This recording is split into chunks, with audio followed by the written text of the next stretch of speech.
when you're thinking of your prototypes, and you can prototype anything. You can prototype a process, you can prototype a space, you can prototype a new product or service, right? When you're doing your prototypes, think about what's the quickest, cheapest way to do that. And so for marine technologies, you have that state-of-the-art ocean testing facility in Cork. It's called Lear, named after a god of the sea, I'm told.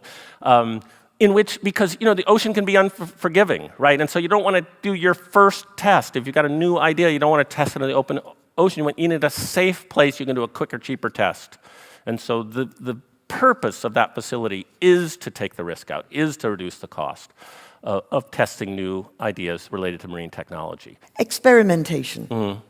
And letting people fail and Yes. encouraging them to try, Yes. if necessary, and fail. We don't make enough room for that in our companies, do we? Yeah, it's a hard thing to address because, and to be fair, when I talk about failure, I talk about a certain kind of failure. At IDEO, we talk about this thing we call a noble failure, which is you did a lot of things right. You had an idea that could have succeeded. And there are failures that are about sloppy implementation or not listening to people who tried to give you good advice and things like that. And so we never want to fail in that way.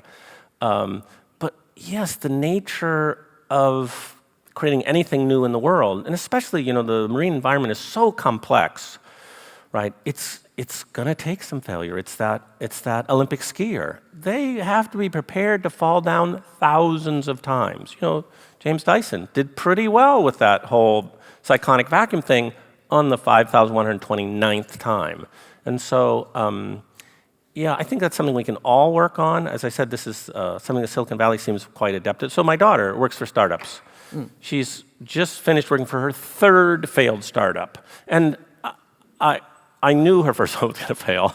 And I said to her, Maya, look, trust me, it's not going to damage your resume. Don't worry about it. But, give this your best. But if it fails, you'll live to fight another day. Yeah, no, the way we view it in Silicon Valley is this is a person who has learned a lot using other people's money.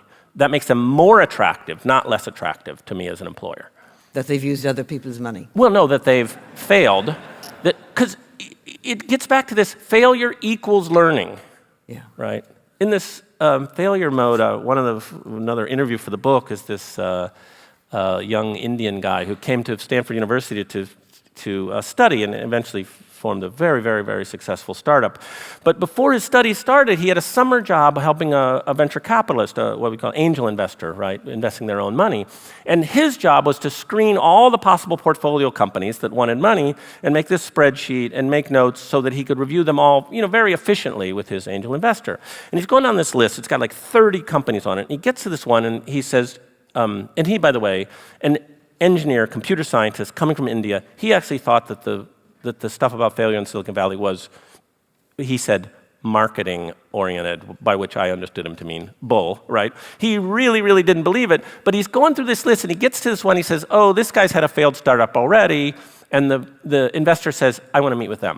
And it's like, wait, he's had the failure, why do you want to meet with him? And the investor said, well, look, he's learned stuff. He's never going to make those mistakes again, those mistakes he made with other people's money.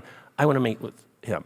And this young Indian engineer says, in that moment, he believed it. Because he said, there's no one else in the room. We're not like posturing for anyone. We're not making this up. There's no one else in the room to impress. And it's his own money. He's more willing to invest his money in the failure than in everybody else on the list.